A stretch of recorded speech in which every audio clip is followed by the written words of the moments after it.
పరిశుద్ధ గ్రంథంలో నుంచి రెండవ సమూయేలు గ్రంథము, సమూయేలు రెండవ గ్రంథము,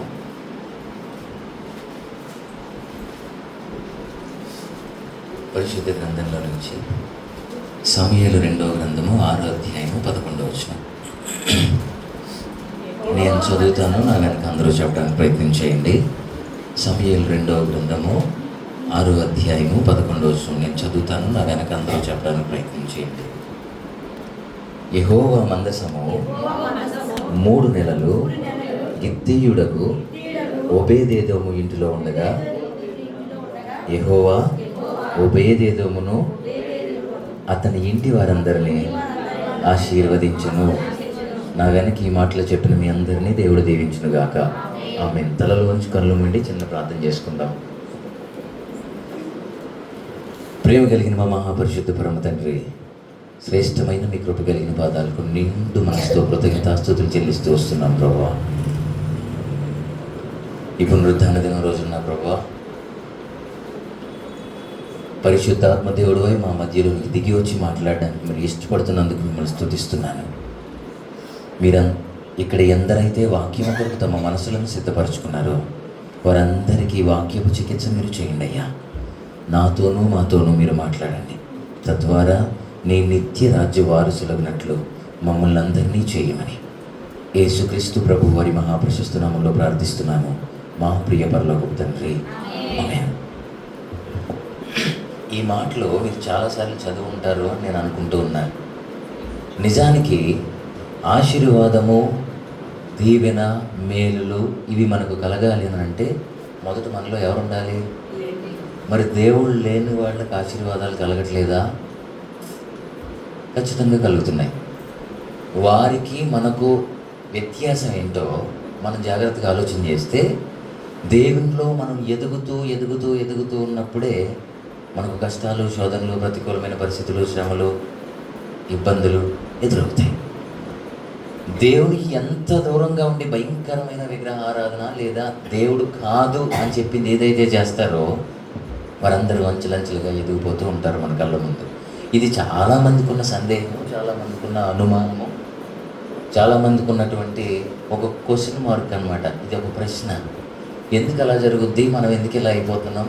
ఈయనే సత్యదేవుడు, ఈయనే నిజమైన దేవుడు, ఈయన ఆరాధిస్తున్నప్పుడు మాకు మేలులు, ఆశీర్వాదాలు కలగాలి కదా, మేము ఎక్కడో ఉండాలి కదా, ఉన్నతమైన స్థానంలో ఉండాలి కదా సమాజంలో, మరి మా పరిస్థితులు ఎందుకు ఇలా అయిపోతున్నాయి అని చాలామంది అనుకుంటారు. జాగ్రత్తగా ఆలోచన చేయండి. దేవునిలో ఎప్పుడైతే మనం ఎదుగుతూ ఉన్నామో అలా ఎదిగే క్రమంలో క్రైస్తవుని జీవితానికి ఖచ్చితంగా ఏముంటాయి? కష్టాలు ఉంటాయి, శ్రమలు ఉంటాయి, ప్రతికూలమైన పరిస్థితులు ఉంటాయి. ఇది ఏదైతే జరగొద్దని అనుకుంటామో అదే జరుగుద్ది, ఏదైతే మనం ఊహించమో అదే జరుగుద్ది. అప్పుడే మనం ఏం చేయాలో తెలుసా? ఏం చేయాలి? ఇంకా ధైర్యం కలిగి పరిశుద్ధాత్మ శక్తిని పొందుకొని మనం దేవునాత్మతో నింపబడి ఎలాంటి శ్రమనైనా ఎదిరించగలిగిన పరిస్థితిలోనికి మనము ఆ స్థితిలోనికి రాగలగాలి. ఇప్పుడు నేను ఏమంటున్నానంటే, మనం చదివిన మూలవాక్యంలో యెహోవా మందసం ఉంది. ఆ మందసము 3 నెలలే ఉందంట. ఎవరింట్లో? ఓబేదెదోము ఇంట్లో. మీరు ఎన్నోసార్లు ఈ మాటలు విని ఉంటారు, చదివి ఉంటారని నేను అనుకుంటున్నాను. అయితే 3 నెలలు గిత్తీయుడైన ఓబేదెదోము ఇంటిలో మందసం ఉన్నది. యెహోవా ఏం చేశారంట? ఓబేదెదోమును అతని ఇంటి వారందరినీ ఆశీర్వదించెను అని ఉంది. 3 నెలలు తన ఇంటిలోకి రాగానే ఆశీర్వాదం వచ్చేసింది. ఇప్పుడు ఎన్ని సంవత్సరాలు అయింది మీరు మారు మనసు పొంది బాప్తిసం తీసుకున్న అనుభవాలు ఉన్నాయి కదా. ఇంత మనం దేవుళ్ళు ఎదుగుతున్నప్పుడు మనలో ఏముండాలి? అది లేదు అని అంటే అర్థం ఏంటి? ఎక్కడ మనం దేవునికి దూరం అవుతున్నామో, ఏ పరిస్థితుల్లో మనం దేవుణ్ణి వదిలేస్తున్నామో ఆయన చేయి పట్టుకొని ఆలోచన చేయాల్సిన సందర్భం. నేను ఏమంటున్నానంటే, దేవుడు నివసించే స్థలమే దేవుని మందసం. దేవుడు ఎక్కడ నివసిస్తారు?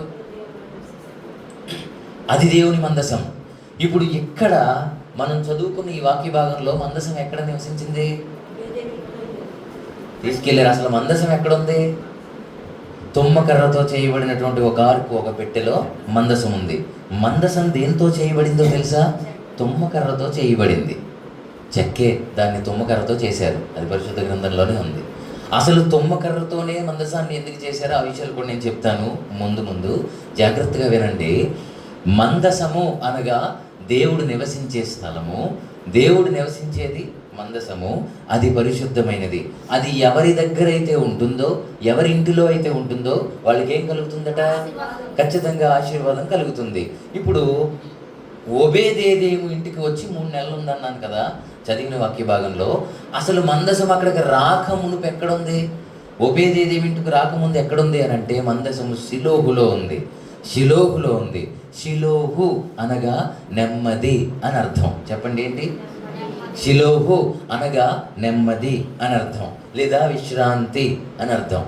షిలోహు అనంటే అంతకు మునుపు అది విశ్రాంతిలో ఉంది, నెమ్మది కలిగిన చోట్లో ఉంది.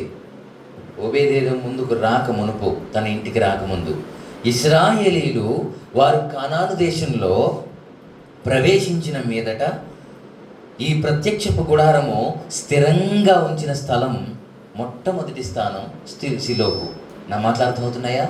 వాళ్ళు ఎప్పుడైతే కనాను దేశంలో ప్రవేశించారో, ఆ ప్రవేశించిన తర్వాత ప్రత్యక్షపు గుడారాన్ని స్థిరంగా ఒక చోటను ఉంచిన స్థలమే, మొట్టమొదటి స్థానమే షిలోహు. అక్కడ ఉంచారు. మీరు యెహోషువ గ్రంథము 18వ అధ్యాయం 1వ వచనంలో మనం ఆ విషయాలు చూడొచ్చు. యెహోషువ గ్రంథము 18వ అధ్యాయం 1వ వచనంలో ఇశ్రాయేలీలు ఆ దేశమును స్వాధీనపరుచుకొనిన తరువాత వారందరూ షిలోహునకు కూడి వచ్చి అక్కడ ప్రత్యక్షపు గుడారము వేసిరి అని ఉంటుంది నేను చెప్పిన వాక్య భాగంలో. అంటే అంతకుముందు ఎక్కడుందట? షిలోహులో ఉంది. షిలోహు అనగా అర్థం ఏం చెప్పాను? నెమ్మది, విశ్రాంతి. మీరు చూడండి, ఇదే సమూయేలు గ్రంథము, మొదటి సమూయేలు గ్రంథంలో 4వ అధ్యాయం మీరు అంతా చదువుకుంటే ఇశ్రాయేలీలు యుద్ధం చేస్తారు. అది వచ్చిన తర్వాత ఫిలిష్తీయుల చేతిలో మందసం ఉన్న తర్వాత కూడా ఏమవుద్ది? ఓడిపోతారు. నేను ఆ వివరం అంతా చదవాలంటే చాలా లేట్ అయిపోద్ది కనుక ఆ విషయాలు ఎక్కడున్నాయో మాత్రం చెప్తున్నాను. ఒకవేళ రాసుకుంటే ఇంటికి వెళ్ళిన తర్వాత చదువుకోండి. సమూయేలు మొదటి గ్రంథంలో 4వ అధ్యాయం మీరు తర్వాత చదువుకోండి. ఇంటికి వెళ్ళిన తర్వాత అక్కడ ఏముంటుందనంటే షిలోహులో ఉన్న మందసాన్ని తెచ్చుకొని వారి మధ్య పెట్టుకుంటారు. ఎవరు? ఇశ్రాయేలీలు. అక్కడ యుద్ధానికి వాళ్ళు వెళ్తారు. మందసం వాళ్ళ దగ్గర ఉన్నా సరే వాళ్ళకి ఏం రాలేదు. ఇది ఆలోచించండి. నేను స్కిప్ చేసుకుంటూ చెప్తూ వెళ్తున్నాను, మీకు అర్థమవుతుంది. మందసం షిలోహులో ఉంది, నెమ్మది గల విశ్రాంతి గల స్థలంలో ఉంది. ఇశ్రాయేలీలు కనాను దేశంలోనికి ప్రవేశించిన తర్వాత మందసాన్ని తీసుకొచ్చి వాళ్ళ దగ్గర పెట్టుకున్నారు. వాళ్ళ దగ్గర పెట్టుకొని యుద్ధానికి వెళ్ళారు. యుద్ధానికి వెళ్ళిన వాళ్ళకి ఏం కలగలేదు. మీరు అదే మొదటి సమూయేలు గ్రంథము 4వ అధ్యాయము 11వ వచనం ఒకసారి చదువుతారా? జయము రాకపోగా వీళ్ళ దగ్గరున్న మందసం ఏమైంది? పట్టబడిపోయింది, ఫిలిష్తీయుల దగ్గరికి వెళ్ళిపోయింది. మీరు చూడండి 4వ అధ్యాయం 11వ వచనం, మొదటి సమూయేలు గ్రంథము 4వ అధ్యాయం 11వ వచనం చదవండి. మరియు దేవుని మందసము, మందసాన్ని పట్టేసుకున్నారు, తీసేసుకున్నారు. ఇప్పుడు ఎవరి దగ్గర లేదు? ఇశ్రాయేలీయుల దగ్గర మందసం లేదు. ఇప్పుడు మందసం ఉంటే ఏం రావాలి? విజయం రాకపోగా మందసాన్ని కూడా చేసుకున్నారు. మందసము అనగా దేవుడు నివసించే, ఇది మర్చిపోవద్దు మీరు. నేను చదివిన మూలవాక్యంలోనే ఉంటాను, అదే విషయాలు జ్ఞాపకం చేస్తాను. సో దేవుడు నివసించే స్థలం మందసము. ఆ మందసం ఎవరి దగ్గర ఉండాలి? వీళ్ళ దగ్గర ఉండాలి. దాన్ని పోగొట్టేసుకున్నారు. ఏమైంది? అదే మొదటి సమూయేలు గ్రంథము 5వ అధ్యాయంలో మందసాన్ని తీసుకెళ్ళిపోయారు. వాళ్ళు తీసుకెళ్ళి ఎక్కడ పెట్టారో తెలుసా? దాగోను గుడిలో పెట్టారు. మీరు 4వ అధ్యాయము, 5వ అధ్యాయము, 6వ అధ్యాయము ఇవన్నీ ఇంటికి వెళ్ళిన తర్వాత చదివితే కానీ నేను చెప్పిన మాటలు అర్థం కాదు. నా మాటలు అర్థమవుతున్నాయా? కనుక మీరు ఇంటికి వెళ్ళిన తర్వాత ఏదో చెప్పేసరిలేని అనుకోకుండా ఒకసారి చదవాలని మనస్ఫూర్తిగా కోరుకుంటున్నాను. దేవుడు ఆ కృప మీకు ఇచ్చిన గాక. ఆమేన్. చూడండి, ఈ 5వ అధ్యాయంలో మందసాన్ని తీసుకెళ్ళిపోయి దాగోను అనే గుడిలో పెట్టేసుకున్నారు. వాళ్ళు దాగోను గుడిలో పెట్టుకున్నారు. అక్కడికి వెళ్ళిన తర్వాత ఆ మందసం ఉన్న స్థలాన్ని బట్టి గుడివి ఆ దాగోను దేవత ముందు పెట్టారు. ఈ దేవత ఏం చేస్తుందంటే పడి మొక్కుద్ది అనమాట. మందసం ఉంటుంది, దాని ముందు పడిపోతూ ఉంటుంది. మీకు 5వ అధ్యాయం అంతా చదివితే అర్థమవుద్ది. ఎప్పుడైతే మందసాన్ని వాళ్ళు తీసుకెళ్లారో అది వెళ్ళిన తర్వాత నుంచి వాళ్ళకు రోగాలు, భయంకరమైన ఇబ్బందులు రావడం మొదలైంది. మీరు చదివారా ఎప్పుడన్నా ఈ మాటలు? ఎప్పుడన్నా విన్నారా? కదా, మీకు తెలిసిన విషయాలే కదా, జాగ్రత్తగా వినండి. రోగాలు రావడం మొదలయ్యింది, భయంకరమైన ప్రతికూలమైన పరిస్థితుల్లోనికి వాళ్ళు వెళ్ళిపోయారు. ఇది 5వ అధ్యాయంలో ఉంటుంది. నా మాటలు అర్థమవుతున్నాయా? ఇప్పుడు 6వ అధ్యాయంలోకి వచ్చేసరికి మందసమును తీసుకొని వెళ్ళిపోమని చెప్పి వాళ్ళు ఏం చేస్తారో తెలుసా? పంపించేస్తారు మందసాన్ని. అది మా దగ్గర ఉంటే మాకు జయం లేదు కదా, మాకు రోగాలు, భయంకరమైన ప్రతికూలమైన పరిస్థితులు, ఎన్నో ఇబ్బందులు కలుగుతున్నాయి, కనుక మాకు మందసం వద్దు, ఇది వచ్చిన తర్వాతే మాకు ఈ సమస్యలు ఎదురైనవి, కనుక ఈ మందసాన్ని మేము తీసేసి పంపించేస్తామని చెప్పి ఏం చేస్తారు? వాళ్ళు బెత్షెమోషు అనే పట్టణానికి పంపించేస్తారు. నేను చాలా జాగ్రత్త చెప్తున్నాను వినండి. బెత్షెమోషు అని అనగా సూర్యదేవత గృహము అని అర్థం. బెత్షెమోషు అని అనగా 6వ అధ్యాయంలో ఈ విషయాలు ఉంటాయి, మీరు ఇంటికి వెళ్ళిన తర్వాత చదువుకోవచ్చు. అక్కడికి వెళ్ళిన తర్వాత వాళ్ళు దాన్ని తెరిచి చూస్తారు. అప్పుడు ఏమైంది? తెరిచిన వాళ్ళు అక్కడే చనిపోయారు. ఇప్పుడు 6వ అధ్యాయంలోకి వచ్చేసరికి 20-21 వచనం చదువుతారు ఒకసారి. అంటే నేను ఎందుకు స్కిప్ చేస్తున్నానంటే ప్రతిదీ చదివితే లేట్ అయిపోద్దని చదవట్లా. 20-21 వచనం చదవండి. బెత్షెమోషు వారు పరిశుద్ధ దేవుడైన ఎవరు నిలువగలరు చెప్పి 21వ వచనం, కిర్యత్యారీము కాపురస్తులకు దూతలను పంపి ఫిలిష్తీయులు యెహోవా మందసమును మరలా తీసుకొని వచ్చిరి, మీరు వచ్చి మీ దాపునకు దాన్ని తీసుకొని పోవాలని వర్తమానం పంపిరి. మా దగ్గర ఇది ఉండడానికి వీలు లేదు, ఎవరు నిలవగలరు ఆయన ముందు? ఆయన ఉంటే మాకు జయం లేదు కదా, దీన్ని తీసుకెళ్ళిపోండి అని పంపించేశారు. ఎక్కడ ఎంతకాలం ఉంది మందసం? ఇప్పుడు ఉబేదేదేమి ఇంట్లో ఇంటి దగ్గర ఎన్ని నెలలు ఉందన్నారు? 3 నెలలు ఉందన్నారు. అంతకు ముందు ఎక్కడుందని చెప్పాను? షిలోహులో ఉందని చెప్పా. షిలోహు అనగా నెమ్మది, విశ్రాంతి అని అర్థం. ఇప్పుడు దీన్ని మందసాన్ని ఇశ్రాయేలీలు తెచ్చుకున్న తర్వాత జయం లేదు కనుక, వాళ్ళు పట్టబడింది కనుక, ఇప్పుడు అది ఫిలిష్తీయుల దగ్గరికి వెళ్ళిపోయిన తర్వాత వాళ్ళు ఓడిపోవడం మొదలుపెట్టారు, వాళ్ళు రోగాలు పాలైపోయారు, భయంకరమైన ప్రతికూలమైన పరిస్థితుల్లోకి వెళ్ళిపోయి దేవుని ముందు మేము నిలబడలేము అని చెప్పి దాన్ని తీసుకెళ్ళిపోమని వర్తమానం పంపించారు. అంతేనా? చదివిన 21వ వచనంలో 6వ అధ్యాయం మొదటి సమూయేలు గ్రంథంలో, సమూయేలు మొదటి గ్రంథం 6వ అధ్యాయం 21వ వచనంలో, మాకిది వద్దు, మీరు వచ్చి మీ దాపునకు దాన్ని తీసుకొని పోవాలని వర్తమానం పంపించారు. అలా తీసుకెళ్ళిపోవడానికి ముందు చూడండి, అక్కడ 7వ అధ్యాయం చదవండి ఒకసారి. 7వ అధ్యాయం మొదటి 2 వచనాలు.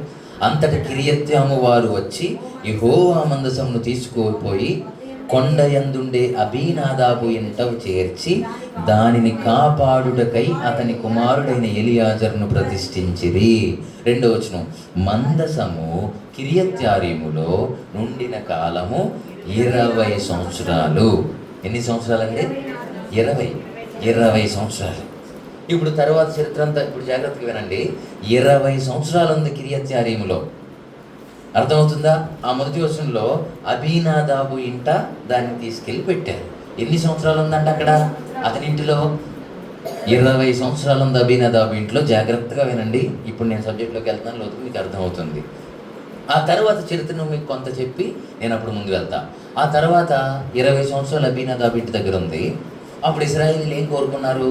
మాకు రాజు కావాలి అని అన్నారు. రాజును కోరుకున్నప్పుడు దేవుడు ఎవరిని ఇచ్చారు రాజుగా? ఇశ్రాయేలీయులు మొట్టమొదటి రాజు ఎవరు? సౌలు. ఎస్, సౌలు ఎన్ని సంవత్సరాలు పరిపాలన చేశాడు? 40 సంవత్సరాలు రాజుగా. సౌలు తర్వాత రాజు ఎవరు? దావీదు ఎన్ని సంవత్సరాలు పరిపాలన చేశాడు? దావీదు ఎన్ని సంవత్సరాలు చేశాడు రాజుగా? 40 సంవత్సరాలు. దావీదు తర్వాత రాజు ఎవరు? అసలు ఇది నేను చెప్పాలనుకోవట్లా, మీరు చెప్పట్లేదు కదా అని అడుగుతున్నాను. మొట్టమొదటి రాజు సౌలు 40 సంవత్సరాలు చేశాడు. తర్వాత రాజు దావీదు. దావీదు ఎన్ని సంవత్సరాలు? తర్వాత రాజు ఎవరు? దావీదు గారి అబ్బాయి సొలొమోను. సొలొమోను ఎన్ని సంవత్సరాలు? 3, 3, 4, 120 సంవత్సరాలు. 3, 40, 120 సంవత్సరాలు రాజులుగా చేశారు వాళ్ళు. చూడండి, సౌలును దేవుడిచ్చారు రాజుగా. సౌలు 2 సార్లు తప్పు చేసి, దేవుని దగ్గర తప్పు చేసి దేవునికి అవిధేయుడయ్యాడు. ఇప్పుడు అదే మొదటి సమూయేలు గ్రంథము 15వ అధ్యాయంలో చూస్తే, మీరు ఇంటికి వెళ్ళిన తర్వాత చదువుకోండి. 15వ అధ్యాయంలో రాజరికం నుండి దేవుడు ఎవరిని తప్పించేశారు?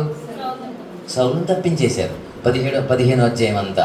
అంటే మీకు ఇంటికి వెళ్ళిన తర్వాత ఈ విషయాలన్నీ చదివితే అర్థమవుతాయి, లేదా చదివితే మీకు ఆల్రెడీ ఈ విషయాలు అర్థమవుతాయి. జాగ్రత్తగా వినండి. 15వ అధ్యాయంలో, సమూయేలు మొదటి గ్రంథం 15వ అధ్యాయంలో సౌలును రాజుగా చేసిన దేవుడు తను 2 సార్లు తప్పు చేసి దేవునికి అవిధేయుడయ్యాడు గనక అతని మీద తన మనసును ఉంచకుండా దేవుడు ఏం చేశాడు? సౌలు రాజరిక నుంచి తప్పించేశాడు. 16వ అధ్యాయంలో దావీదును దేవుడు రాజుగా అభిషేకించాడు. ఆ తరువాత యుద్ధాలు జరగటం, ఆ చరిత్ర అంతా మీకు తెలుసు. అక్కడ చదువుకుంటూ వెళ్తే మీకు అర్థమవుతుంది. ఇప్పుడు సమూయేలు 2వ గ్రంథంలోనికి రండి, 6వ అధ్యాయంలోనికి రండి. మొదటి అధ్యాయం నుంచి 12 వచనాల వరకు ఉన్న విషయాలు నేను మీకు చెప్తాను, జాగ్రత్తగా వినండి. అంతకు మున్పు కిరియత్యారీములో అబీనాదాబు అంటే ఎన్ని సంవత్సరాలు ఉందన్నాను? మందసం 20 సంవత్సరాలు ఉంది కదా. అప్పటి వరకు కిరియత్యారీములోనే ఉంది. ఎప్పటి వరకు? ఈ చరిత్ర మధ్యలో రాజులు రావటం, యుద్ధాలు జరగడం, వీళ్ళు ఒకరి తర్వాత ఒకరు, ఈ చరిత్ర అంతా జరగడానికి మునుపు ప్రారంభంలో మొదటి సమూయేలు గ్రంథంలో చెప్పాను కదా, 6వ అధ్యాయంలో 7వ అధ్యాయంలో కిరియత్యారీములో ఉంది. కిరియత్యారీములో ఉన్న 20 సంవత్సరాల గ్యాప్లో రాజులు వచ్చారు, ఈ యుద్ధాలన్నీ జరిగినాయి. ఈ చరిత్ర అంతా జరిగిన తర్వాత సమూయేలు 2వ గ్రంథంలోనికి వచ్చిన తర్వాత 6వ అధ్యాయము 1 నుంచి 12 వచనాల వరకు ఉన్న విషయాలు చెప్తాను, జాగ్రత్తగా వినండి. అప్పటి వరకు కిరియత్యారీములోనే ఉంది. కిరియత్యారీము అనగా అడవులు కలిగిన పట్టణము అని అర్థం. చెప్పండి ఏంటి? నేను ప్రతిదానికి అర్థం చెప్తున్నాను, జాగ్రత్తగా వినండి. కిరియత్యారీము అని అనగా అడవులు కలిగిన పట్టణము అని అర్థం. ఇది ఎక్కడుంది? గిబియోనులో. మీరు చూడండి, గిబియోనులో ఉంటుంది. మీకు ఇది అర్థం కావాలంటే, తెలియాలి అని అంటే యెహోషువ గ్రంథము 9వ అధ్యాయం 17వ వచనంలో ఉంటుంది. మీరు తర్వాత చదువుకోండి. గిబియోనీయుల పట్టణం అది అక్కడ ఉంది. గిబియోన్లో ఎక్కడ?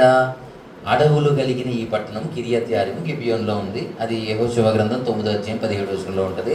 నేను చెప్పాను, తర్వాత చదువుకోండి. ఇప్పుడు అదే 6వ అధ్యాయం 3వ వచనం ఒకసారి చదువుతారా? వారు దేవుని మందసము, సమూయేలు 2వ గ్రంథము 6వ అధ్యాయము 3వ వచనం. అక్కడి నుంచి 20 సంవత్సరాలు ఉన్న మందసాన్ని తీసుకొని తెచ్చుకుంటారు. ఎక్కడికి? చదవండి. వారు దేవుని మందసమును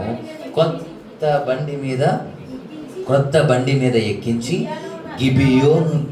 గిబియాలోనున్న అబీనాదాబు యొక్క ఇంటిలో నుండి తీసుకుని రాగా అబీనాదాబు కుమారులకు ఉజ్జాయును అహియోయును ఆ క్రొత్త బండిని తోలిరి. బండి మీద ఎక్కించుకొని తీసుకుని వచ్చేస్తున్నారు. అక్కడి నుంచి తెచ్చుకుంటున్నారు. 20 సంవత్సరాలు అక్కడే ఉంది. అక్కడి నుంచి ఈ పురంలోనికి తెచ్చుకుంటున్నారు. జాగ్రత్తగా వినండి. గిబియా అనగా సౌలు యొక్క సొంత ఊరు. అక్కడి నుంచి అక్కడికి తెచ్చుకుంటున్నారు వాళ్ళు. చూడండి, అబీనాదాబు ఉన్నాడు అక్కడ. అబీనాదాబు అని అంటే తండ్రి దయగలవాడు అని అర్థం. ఇతని ఇంటిలో ఎన్ని సంవత్సరాలు ఉందని చెప్పాను? 3 కాదండి, 20 సంవత్సరాలు ఉంది. తండ్రి దయగలిగిన వాడి ఇంట్లో మందసం ఎన్ని సంవత్సరాలు ఉంది? తండ్రి అనగా దేవుడు, ఆయన దయగలిగిన వాడి ఇంటిలో 20 సంవత్సరాల మందసం ఉంది. అక్కడి నుంచి కొత్త బండి మీదకి ఎక్కించుకొని గిబియాలోనున్న ఆ స్థలం నుంచి తీసుకొస్తున్నారు. గిబియా అనగా సౌలు సొంతూరు అని చెప్పాను కదా. చూడండి, ఆ కొడుకులు 3 ఉన్నారు ఆయనకి. ఎవరికి? అబీనాదాబుకి. మీరు చూడండి, పెద్ద కొడుకు 7వ అధ్యాయము 1వ వచనం, ఎలియాజరు పెద్ద కుమారుడు. అంతేనా? 7వ అధ్యాయంలో 1వ వచనంలో ఎలియాజరు అనగా దేవుడు సహాయము చేయును అని అర్థం. చెప్పండి ఏంటి? అబీనాదాబు అంటే తండ్రి దయగలవాడు అని అర్థం. అబీనాదాబు పుట్టిన మొదటి కొడుకు పెద్ద కుమారుడు ఎలియాజరు అనగా అర్థం ఏంటి? దేవుడు సహాయం చేయును అని అర్థం. రెండో వాడి పేరేంటి? చదివారు కదండి, ఉజ్జా అనగా త్రాణ, బలము, శక్తి అని అర్థం. నా మాటలు అర్థం అవుతున్నాయా? ఎలియాజరు పెద్ద కొడుకు అబీనాదాబుకి. ఎలియాజరు అనగా తండ్రి దయగలిగిన వాడు. అక్కడ 20 సంవత్సరాలు ఉంది మందసం. సామాన్యమైన విషయం కాదు, ఇదే మనకు అర్థం కావాలి. తండ్రి దయగలిగిన వాడు, 20 సంవత్సరాలు అక్కడ మందసం ఉంది. అతనికి పుట్టిన పెద్ద కుమారుడు ఎలియాజరు అనగా దేవుడు సహాయం చేయును అని అర్థం. రెండో వాడు ఉజ్జా అనగా ఏమని చెప్పాను? త్రాణ, బలము, శక్తి, సామర్థ్యము అని అర్థం. మూడో కొడుకున్నాడు, అహ్యోయు అని ఉంటుంది. అహ్యో అని అనగా సహోదర భావం కలిగిన వాడు, సహోదర భావం కలిగిన వాడు అని అర్థం. ఈ 3 ఉన్నారు కదా. ఇప్పుడు చూడండి, దేవుని మందసాన్ని వీళ్ళు ఏం చేశారు? బండి మీద ఎక్కించేసిన తర్వాత వీళ్ళు దగ్గరుండి నడిపిస్తున్నారు. వీళ్ళు నడిపిస్తున్నప్పుడు ఆ బండి గిబియాలోని అబీనాదాబు ఇంట నుండి తీసుకుని రాగా, అహియో ఏమో దాని ముందర నడుస్తున్నాడు, మూడో కొడుకు. దావీదును ఇశ్రాయేలీలందరూ సరళ వృక్షపు కర్రలతో చేయబడినటువంటి నానా విధములైన సితారాలను, స్వరమండలములను, తంబుర్లను, మృదంగములను, పెద్ద తాళములను వాయించుచు యెహోవా సన్నిధిని నాట్యమాడుచు తీసుకెళ్తున్నారంట. 6వ వచనానికి వచ్చేసరికి ఏం జరిగిందో తెలుసా? వారు నాకోను కళ్ళము దగ్గరకు వచ్చినప్పుడు ఎడ్లకు గాలి జారింది. ఉజ్జా ఏం చేశాడు? చేయి చాపి, ఎన్నోసార్లు ఈ మాట మీరు వినుంటారు కదా, ఎన్నోసార్లు ఈ మాట మీరు చదువుంటారు కదా, జాగ్రత్తగా ఆలోచన చేయండి. ఉజ్జా వాళ్ళ ఇంట్లో ఎన్ని సంవత్సరాలు ఉందో మందసం? 20 సంవత్సరాలు ఉంది. 20 సంవత్సరాలు దేవుని మందసం ఉన్నప్పుడు వాళ్ళకి ఏం కలగాలి? ఆశీర్వాదం కలగాలి. 20 సంవత్సరాలు మందసం వాళ్ళ ఇంట్లో ఉన్నప్పుడు ఉన్నతమైన స్థానానికి వాళ్ళు వెళ్ళిపోయి ఉండాలి. 20 సంవత్సరాలు మందసం వాళ్ళ ఇంట్లో ఉన్నప్పుడు ఆ ప్రాంతంలోనే, ఆ చుట్టుపక్కల ప్రాంతంలోనే వీళ్ళకంటే గొప్ప వాళ్ళు మరొకరు లేరు అనే స్థానానికి వాళ్ళు వెళ్ళి ఉండాలి. కానీ ఏం జరిగిందో తెలుసా? 20 సంవత్సరాలు వాళ్ళ దగ్గర మందసం ఉన్నప్పుడు, వాళ్ళే ఆ మందసాన్ని నడిపిస్తున్నప్పుడు, 2వ కొడుకు ఉజ్జా దాన్ని పొరపాటున కాలు జారినప్పుడు నాకోళ్ళు కళ్ళం దగ్గర పట్టుకుంటే ఏం జరిగిందో తెలుసా? 7వ వచనం చదవండి. 7వ వచనం, యెహోవా కోపము ఉజ్జా మీద రగులుకొనెను. అతడు చేసిన తప్పును బట్టి దేవుడు ఆ క్షణమందే అతని మొత్తగా అతడు అక్కడనే దేవుని మందసమునొద్ద.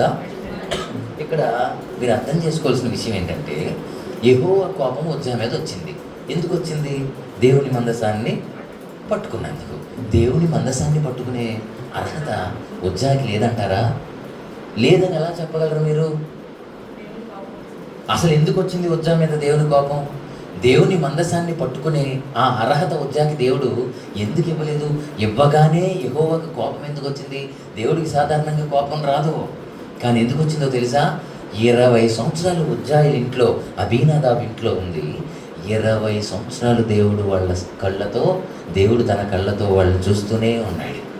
ఈరోజున మారు మనసు పొందాం కదా, మారు మనసు పొందిన దగ్గర నుంచి దేవుని కన్నులు మనల్ని గమనిస్తూనే ఉంటాయి. ఆయన నిద్రపోయే దేవుడు. మీరు పొద్దున్నే లేపుతారు కదా సుప్రభాతంతో, అలా లేపాల్సిన అవసరం దేవుడి దగ్గర లేదు. ఆయన నిద్రపోయేవాడు కాడు, ఆయన నిత్యము మనలను చూస్తూనే ఉన్నాడు. అందుకనే చూచుచున్న దేవుడు అనే ఆయనకు పేరు. ఎప్పటి వరకు చూస్తాడు ఆయన? ఈ భూమి మీద నువ్వు పుట్టినది మొదలుకొని మనం దేవుని దగ్గరికి వెళ్ళిపోయే వరకు ఆయన కన్నులను మనలను చూస్తూనే ఉంటాయి. మన మాటలు ఆయన చెవులు వింటూనే ఉంటాయి. మనం చేసే ప్రతి పనులు ఆయన గమనిస్తూనే ఉంటారు. మీరు అనుకోవచ్చు, ఎంతమంది ఉన్నారు కదా, నన్ను పక్కన పెడతారులే, పక్కింటి వాళ్ళని చూస్తారులే అని అనుకుంటున్నారేమో. దేవుడు ఒకేసారి ఈ విశ్వంలో ఉన్న ప్రతిదాన్ని గమనిస్తూనే ఉంటున్నారు, ఆయన చూస్తూనే ఉంటున్నారు. 20 సంవత్సరాలు ఉజ్జాన ఆయన చూడలేదా? 20 సంవత్సరాలు అబీనాదాబుని ఆయన చూడలేదా? 20 సంవత్సరాలు ఎలియాజర్ని ఆయన చూడలేదా? ఇంట్లో పెట్టుకున్నారండి తీసుకొచ్చి. దేవుని సన్నిధి ఎక్కడుంది? దేవుడే దానిలో ఉన్నారు. అనగా దేవుని సన్నిధి అని అంటారు కదా. దేవుని సన్నిధి అంటే నాకు చెప్పినట్టు గుర్తు. దేవుని సన్నిధి అంటే అర్థం ఏంటి? ఆయన కను దృష్టి నిలిచే స్థలం అని అర్థం. ఇదేంటండి? దేవుని సన్నిధి అంటే అర్థం ఏంటో తెలుసా? దేవుని కను దృష్టి నిలిచే స్థలం. ఎన్ని సంవత్సరాల నుంచి మీరు ఇక్కడికి వస్తున్నారో నాకు తెలియదు. ఎన్ని సంవత్సరాల నుంచి మీరు ఇక్కడ భక్తి చేస్తున్నారో నాకు తెలియదు. ఎన్ని సంవత్సరాల నుంచి మీరు దేవుని ఆరాధిస్తున్నారో నాకు తెలియదు. కానీ దేవుని కన్నులు మనల్ని ప్రతి క్షణం గమనిస్తూనే ఉన్నాయి, మనల్ని చూస్తూనే ఉన్నాయి, మనలను పరిశీలనగా చూస్తూనే ఉన్నాయి. అలా చూస్తున్నప్పుడు మనం చేసే పనులు, మన ఆలోచనలు, మన తలంపులు, మన ఉద్దేశాలు, మన క్రియలు, ప్రతిదీ ఆయన ఏం చేస్తున్నాడు? గమనిస్తూనే ఉన్నారు. గమనిస్తున్నప్పుడు మనం చేసే పనులను బట్టి దేవుని సన్నిధికి మనం వస్తున్నాం. మనం చేసే పనులను బట్టి ఇప్పుడు మన మీద ఆయనకి ఇష్టము కలగొచ్చు. రెండవది, ఇష్టం కలగాలంటే మన పనులు ఎలా ఉండాలి? దేవునికి కోపం రావాలంటే మనం చేసే పనులు ఒకసారి ఆలోచన చేయండి. 20 సంవత్సరాలు అంటే సామాన్యమైన విషయం అండి? చెప్పండి. 20 సంవత్సరాలు అంటే సామాన్యమైన విషయం? 1 కాదు, 2 కాదు. ఈ రోజున చాలామంది ఒక నెల రోజులు మారు మనసు పొంది నెల రోజులు భక్తి చేసేసరికి నాకంటే ఇంకా గొప్ప భక్తిపరుడు ఇంకొకరు లేడని అనుకుంటారు చాలామంది. ఆత్మీయ గర్వం వచ్చేస్తుంది, స్పిరిచువల్ ప్రైడ్ అని అంటారు దాన్ని. ఆ గర్వంతో చర్చిలో నేనే ప్రార్థన చేసేది, మందిరంలో నాకంటే గొప్పవాడు ఉండడు, నేను లేకపోతే ఆరాధన ఉండదు, నేను లేకపోతే ప్రార్థన చేసేవాళ్ళు ఉండరు, నేను లేకపోతే పరిచర్య చేసేవాళ్ళు ఉండరు అని అనుకుంటారు. మీరు చేసే ఈ నెల రోజుల భక్తికో లేదా సంవత్సరం భక్తికో లేదా 5, 6, 10 సంవత్సరాలు, ఎన్ని సంవత్సరాలు అయ్యి ఉంటుంది ఇక్కడ ఈ మందిరం ప్రారంభించి? సుమారుగా అంటే 10 సంవత్సరాలు అయిందంటారా? ఇన్ని సంవత్సరాల నుంచి మనం భక్తి చేస్తే నేనే సీనియర్ అని అనుకుంటున్నారా? మీకు విషయం చెప్పనా, ఎంత గొప్ప భక్తిపరుడు అయినా నువ్వు చేసే క్రియలు, నీ పనులు దేవుడు చూస్తూనే ఉంటారు కదా. ఆయన నువ్వు భక్తిపరుడు అని చెప్పి నువ్వు పొరపాట్లు అవిధేయత పనులు చేస్తూ ఉంటే పోన్లే ఈసారి వదిలేద్దాం అని వదిలేస్తారా? అలా వదిలేసేవాడైతే మనం కూడా ఇష్టానుసారంగా లోకంలో తిరగచ్చు. ఆయన ఖచ్చితంగా విడిచిపెట్టేవాడు. ప్రతిదానికి ఆయనకి లెక్క చెప్పాలి. ఒకవేళ మన మీద ఆయనకి ప్రేమ ఉంటే మనం పొరపాట్లు చేసిన పొరపాట్లు ఆయన దగ్గర ఒప్పుకుంటే క్షమిస్తారు, లేదంటే ఖచ్చితంగా ఎప్పుడైనా ఆయన తీర్పులో ఆయన మనల్ని నిలబెట్టేస్తారు. ఇప్పుడు నేనేమంటున్నానంటే 20 సంవత్సరాలు ఉద్యోగాళ్ళ ఇంట్లో ఉన్నప్పుడు దేవుడు వాళ్ళని గమనించారు కనుక యెహోవా కోపం వచ్చింది. ఏం చేశాడో 20 సంవత్సరాలు ఇంట్లో ఏం తప్పు చేశాడో, ఏం తప్పు చేస్తూ ఉంటే చూసి నలిగిపోయాడో దేవుడు. చూసి భరించలేని పరిస్థితుల్లో, తట్టుకోలేని పరిస్థితుల్లో వీడి దగ్గర నేనున్నాను ఇన్ని సంవత్సరాలు, వీడి శరీరంలోనా నేనున్నాను, వీడి హృదయంలోనా నేను నివాసం చేశాను అని ఎంత కుమిలి బాధపడి ఉంటాడు ఆయన. కనుక ఆత్మపరిశీలన చేసుకోండి. ఎప్పుడైతే ఉజ్జా అక్కడ పడి చచ్చిపోయాడో ముట్టుకోగానే దావీదుకి ఏం పుట్టిందో తెలుసా? భయం పుట్టింది. ఈ రోజు నా భయం మనకు లేదు, కానీ ఆ రోజు ఎవరికి ఉంది? మీకు సత్యం చెప్పనా, సౌలుకి అది లేదు, కానీ ఎవరికి ఉంది? ముట్టుకోగానే చచ్చిపోయాడు కదా. ఇప్పుడు నేను నా ఇంటికి తీసుకెళ్దాం అనుకుంటున్నాను నా పురానికి, దీన్ని ఈ మందసాన్ని. ముట్టుకుంటేనే ఉజ్జా చచ్చిపోయాడు, ఒకవేళ ఇది నా పురానికి తీసుకెళ్ళిపోతే నా పరిస్థితి ఏమైపోద్ది అని భయపడ్డాడు దావీదు. ఆ భయం దావీదుకుంది.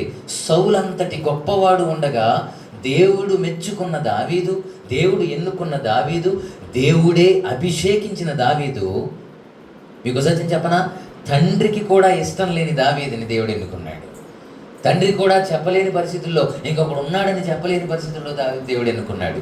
అటువంటి దావీదు, నిత్యము దేవుని స్తుతించిన దావీదు భయపడ్డాడండి. దేవుడంటే భయపడ్డాడు. ఆశ్చర్యంగా ఉంది కదూ. నిజానికి దావీదు భయపడాల్సిన అవసరం లేదు, ఎందుకంటే నిత్యము దావీదు దేవుణ్ణి స్తుతించేవాడు, నిత్యము దేవుణ్ణి ఆరాధించేవాడు. ఇప్పుడు మనం ప్రతిరోజు ప్రార్థన చేసుకుంటాం, వాక్యం చదువుతాం, ఆరాధన చేస్తాం. వారానికి ఒకసారి వచ్చి ఇలా దేవుని సన్నిధిలో కనబడి అందరము కలిసి పరిశుద్ధాత్మను కలిగి, ఒకే ఆత్మ కలిగి ఆయన్ని స్తుతిస్తున్నాం. ఇప్పుడు మనకి ఏముండాలి? దేవుడు అంటే భయం ఉండాలి. ఒక కోణంలో దేవుడు అంటే మనకు తెలియని విశ్వాసము, ధైర్యం ఉండాలి. నా దేవుడు నన్ను నిత్యము చూచేవాడు, నా పట్ల ఉన్నతమైన ప్రణాళిక కలిగిన వాడు. కానీ చాలామందికి ఏముంటుందో తెలుసా? అది ఉండదు. ఎందుకని? ఏదో పొరపాటు ఉంటుంది లోపల. భయం 2 రకాల భయాలు ఉంటాయి. ఒకటి, ఆయన పరిశుద్ధుడు కనుక భయపడాలి. 2, ఆయన తీర్పు తీర్చేవాడు కనుక, ఆయన ఏదైనా చేయగలిగిన వాడు కనుక ఆయనకు భయపడాలి. పరిశుద్ధుడు, నా కొరకు నా దేవుడు గొప్పవాడు కనుక నన్ను తన చేతిలో నీడలో దాచి కాస్తాడన్న భయం వేరు, పొరపాటులు చేస్తున్నప్పుడు వచ్చే భయము వేరు. దావీదుకు భయం ఉంది. ఆశ్చర్యంగా ఉంది చూడండి. అందుకే దావీదు అంటాడు, మీరు ఒక్కసారి 119వ కీర్తన 120వ చరణంలో అనుకుంటా అంటాడు చూడండి. 119, 120లో ఒకసారి చదువుతారా? 119వ కీర్తన 120లో అంటాడు, నీ భయము వలన, తీలేదా ఎవరు? నీ భయము వలన నా శరీరము, చూస్తారా, నా శరీరము వణుకుచున్నది, నీ న్యాయ విధులకు నేను భయపడుచున్నాను అని అన్నాడు. ఎవరి భయం వల్లంట? దేవుని భయం వల్ల నా శరీరము వణుకుచున్నది అని అన్నాడు. ఈరోజున ఈ భయం ఎవరిలోనూ లేదు కనుకనే మనం దేవునికి దూరం అయిపోతున్నాం, దేవుని ఆశీర్వాదాలు చూడలేకపోతున్నాం. నీ న్యాయ విధులకు నేను భయపడుచున్నానన్నాడు. ఆ భయం నిజంగా సౌలుకు లేదు కనుక సౌలు మీద దేవుని ఆత్మ పోయి ఎవరి మీద వచ్చింది? సరే, ఇక్కడ చనిపోయిన ఆయన ఉన్నాడు కదా ఇందాక ఆ బండిని ముట్టుకున్నప్పుడు, ఆయన పేరేంటి? ఉజ్జా అంటే అర్థం ఏమని చెప్పాను అమ్మా? బలమన్నాను, త్రాణ, శక్తి. ఇప్పుడు ఉజ్జాకున్న శక్తి కానీ, ఉజ్జాకున్న బలం కానీ, ఉజ్జాకున్న ఆ సామర్థ్యం కానీ చచ్చిపోకుండా ఆపగలిగిందా? కారణం ఏంటి?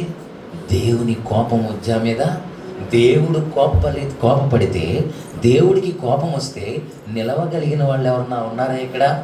అందుకే ఆసాపు గారు 76 కీర్తనలు అనుకుంటాను అంటాడు, నీవే భయంకరుడవు, నీవు కోపపడు వేళ నీ సన్నిధిలో నిలవగలిగిన వాడు ఎవడు అని అంటాడు. నువ్వు భయంకరమైన దేవుడు అయ్యా. ఒకవేళ నీకు కోపం వస్తే నీ కోపానికి తట్టుకొని నిలబడగలిగిన వాడు ఈ భూమి మీద ఎవరైనా ఉన్నారా అని అంటాడు ఆయన ఆసాపు 76 కీర్తనలో. ఆసాపు అనగా సీర్ అని అర్థం, అనగా దీర్ఘదర్శి అని అర్థం. మీకు ఇంకా అర్థమైనా చెప్తున్నా, దీర్ఘదర్శి అంటే అర్థం ఏంటో తెలుసా? దీర్ఘదర్శి అని అంటే దేవుని కార్యాలను చూచి దేవుడి మాటను, భవిష్యత్తును, అంటే భవిష్యత్తులో రేపేం జరుగుతుందో ఆసాపు తెలిసిపోద్ది. ఎందుకని? భవిష్యత్తు జ్ఞానాన్ని చూడగలిగిన వాడు ఆసాపు.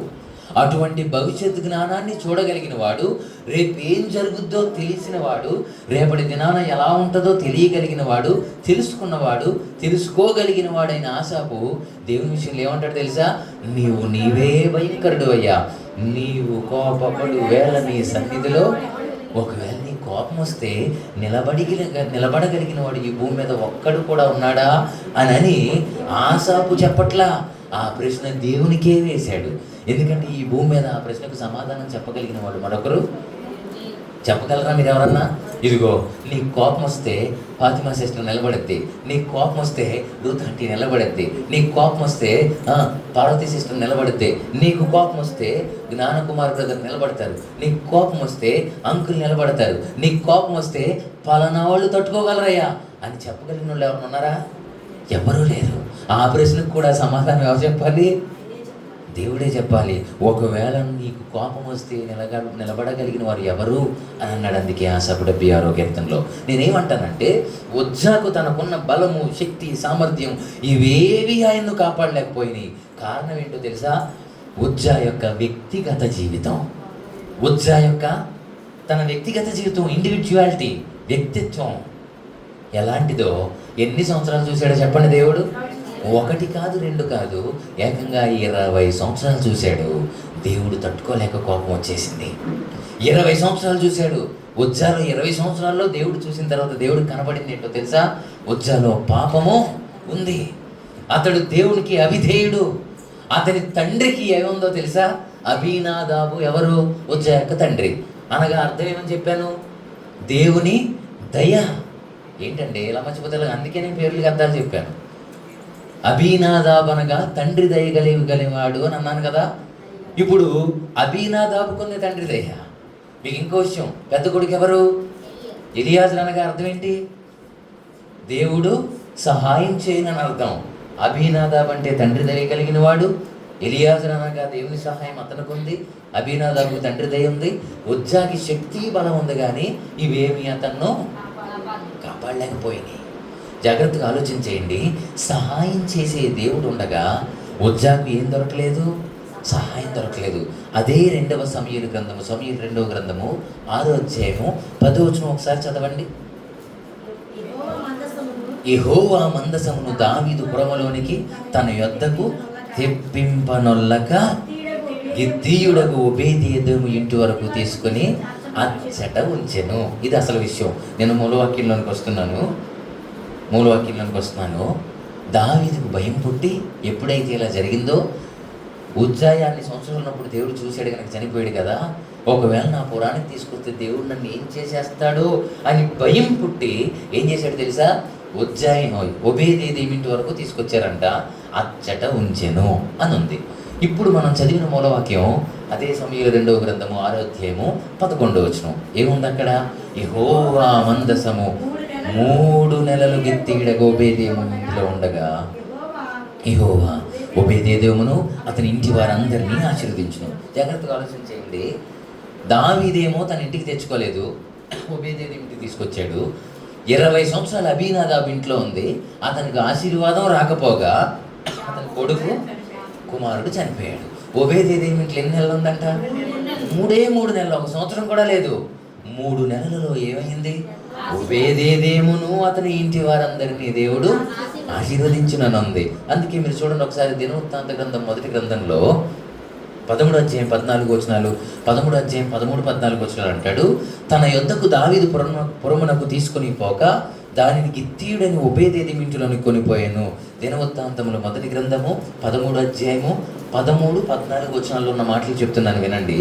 తన యొద్దకు దావీదు తీసుకురావడానికి ఇష్టపడక దానిని గిత్తీయుడైన ఓబేదేదోము ఇంటిలోనికి తీసుకొని పోయాను.